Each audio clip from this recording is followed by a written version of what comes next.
Dobar dan i dobrodošli na predavanje Hrvatske udruge za zaštitu potrošača uz potporu Grada Zagreba kroz projekt Zajedno u zaštiti potrošača. Saznajte i naučite o svojim pravima. Moje ime je Tomislav Lončar, a tema današnjeg predavanja je diskriminacija potrošača.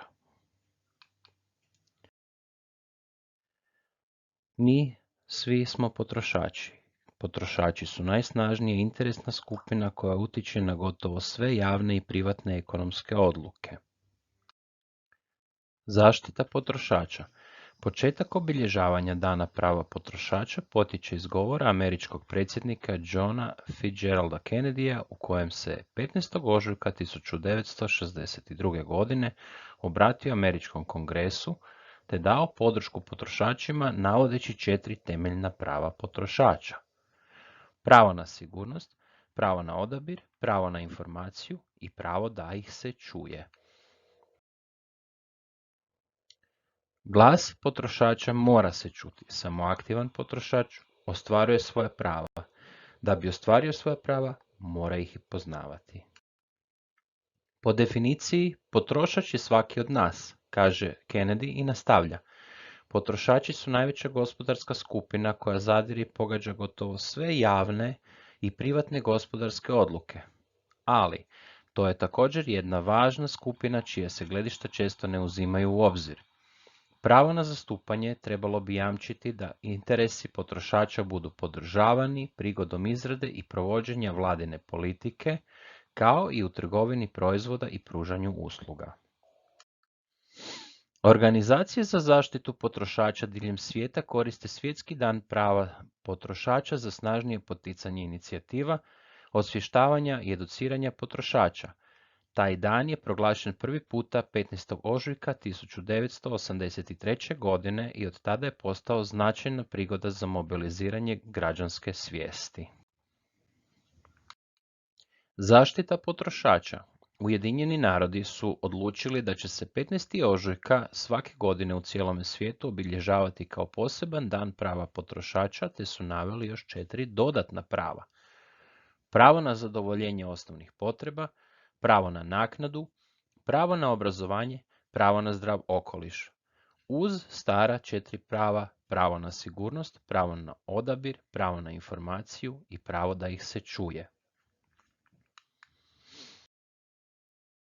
Hrvatska udruga za zaštitu potrošača osnovana je 27. studenog 1997. godine, a pravo javnosti je stekla 14. siječnja 1998. godine, upisom u registar pri tadašnjem Ministarstvu uprave Republike Hrvatske pod brojem 78.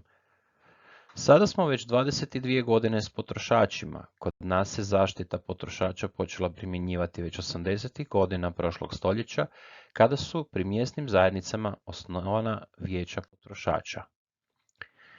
Kako ostvariti zaštitu? Zaštita potrošača ostvaruje se kroz zakonsku regulativu, uz pomoć udruga za zaštitu potrošača, Državnog inspektorata i redovitih sudova. Hrvatska udruga za zaštitu potrošača djeluje uz pomoć svojih članova na 3 razine.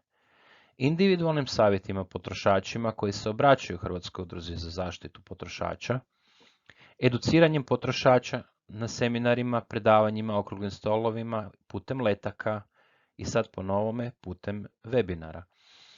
Djelovanje na planu zaštite općih prava potrošača u Republici Hrvatskoj.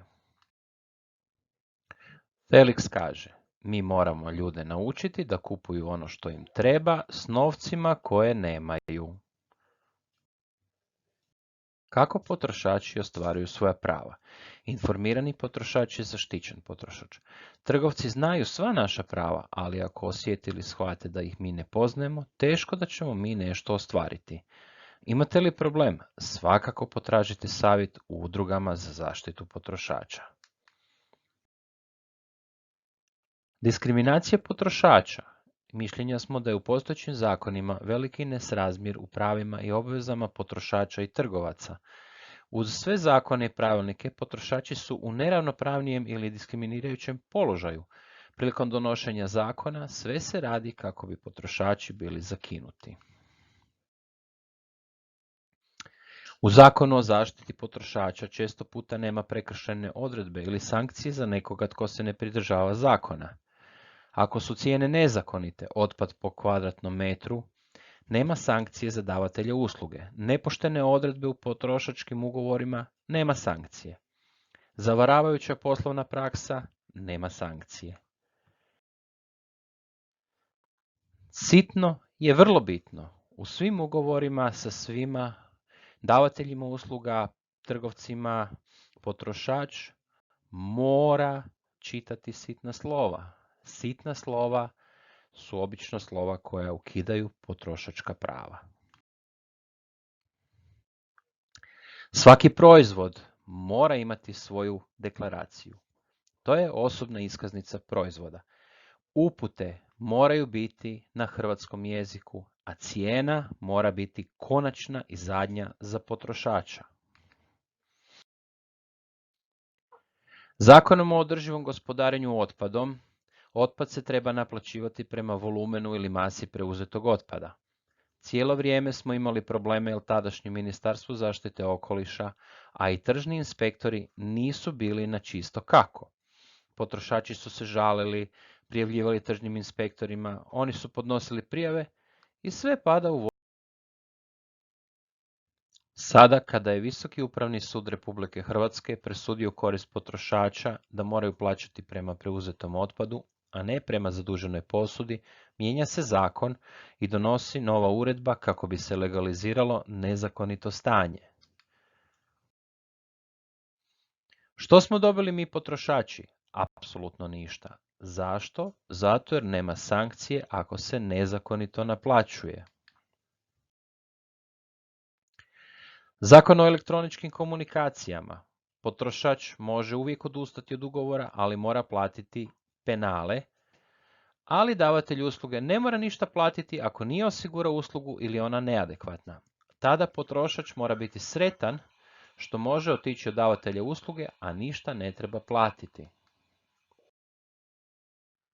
Davatelj usluge može jednostrano mijenjati opće uvjete poslovanja i nije u obvezi pismeno obavijestiti potrošača o promijenjenim uvjetima. U slučaju loše usluge, potrošač se može žaliti i dnevno mu se umanjuje pretplata po nekoliko kuna. Što znači kada potrošači gledaju utakmicu i ne vide gol ili prođe dio filma dok se uređaji ne resetiraju. Ipak, sada je nešto napravljeno da po prijavi potrošača o neispravnoj liniji davatelj usluge mora izvršiti popravak u roku 5 dana. U protivnom, potrošač ima pravo na raskid ugovora bez penala, odnosno ako ne traži raskid, može tražiti naknadu od 240 kuna po danu, ali samo 15 dana. Hrvatska udruga za zaštitu potrošača je učestvovala na javnoj raspravi, pa smo se pitali koliko je ljudi dalo primjedbe, koliko primjedaba i koliko ih je usvojeno.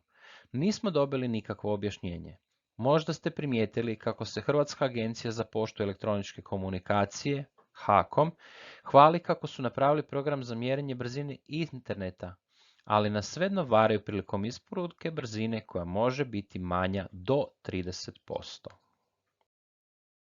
Zakon o zaštiti osobnih podataka. Od kada imamo navedeni zakon i Agenciju za zaštitu osobnih podataka, nikada nas nisu tražili više podataka nego sada, a agencija to amenuje. Kada govorimo o OIB-u, osobni identifikacijski broj građana, djelatnici agencije govore da davatelji telekomunikacijskih usluga trebaju tražiti OIB od fizičkih osoba jer su oni sami obveznici OIB-a. Ali ono što djelatnici agencije ne znaju je da postoji pravilnik o OIB-u koji u jednom svom članku navodi, članak 38. Obveznik broja obvezan je u obavljanju svoje djelatnosti koristiti osobni identifikacijski broj na računima, potvrdama i sličnim ispravama. Fizičke osobe nemaju djelatnost. Šećer za kraj. Natpisi u novinama da davatelji telekomunikacijskih usluga traže OIB. Upitali smo HAKOM, rekli su da nisu nadležni, već da pitamo agenciju. Ovi opet pišu da je to prema zakonu o elektroničkim komunikacijama. Pitamo HAKOM u kojem članku to piše, a oni ne odgovaraju već skoro godinu dana. štite neznanje agencije. Niti tržni inspektori, niti Agencija za zaštitu osobnih podataka ne reagiraju kada Zagreb Parking piše u svom formularu da mi potrošači dobrovoljno dajemo svoje podatke, a u nastavku ako ih ne damo oni neće dati povlaštenu parkirnu kartu. To se inače zove vezana trgovina, što je zabranjeno. Da li ste kada prijavljivali nešto sanitarnoj inspekciji? To je prava mora. Osobno sam prijavio jedan trgovački lanac gdje sam kupio kiselo vrhnje čiju su posudicu nagrezli miševi. Sanitarni inspektori su otišli poslije 2 dana na teren i ustanovili: pazite dobro, da je sve u redu, bez obzira na poslane slike. Pa normalno, ili se je prodalo, ili se je maknulo. Prilog fotografija vrhnja koje je popapano od strane mišeka.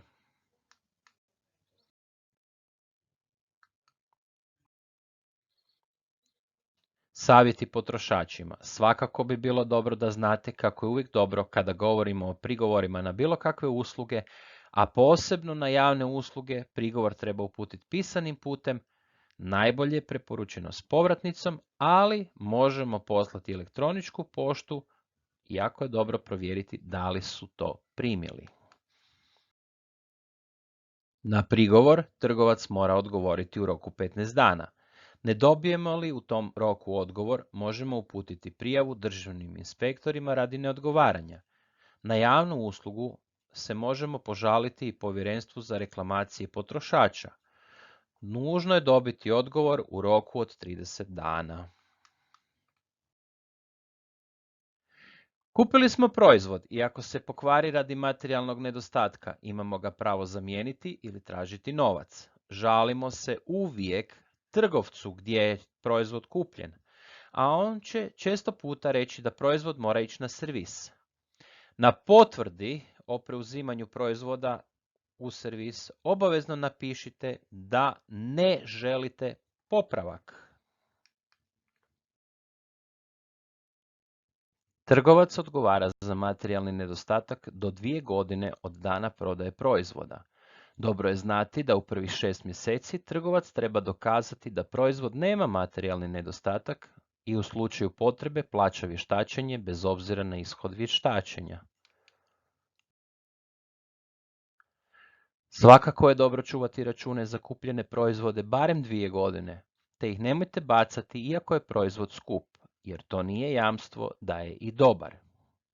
Račune za režije čuvajte minimalno 3 godine, a neke, pričuva, naknada za uređenje voda, komunalna naknada, treba čuvati barem 6 godina.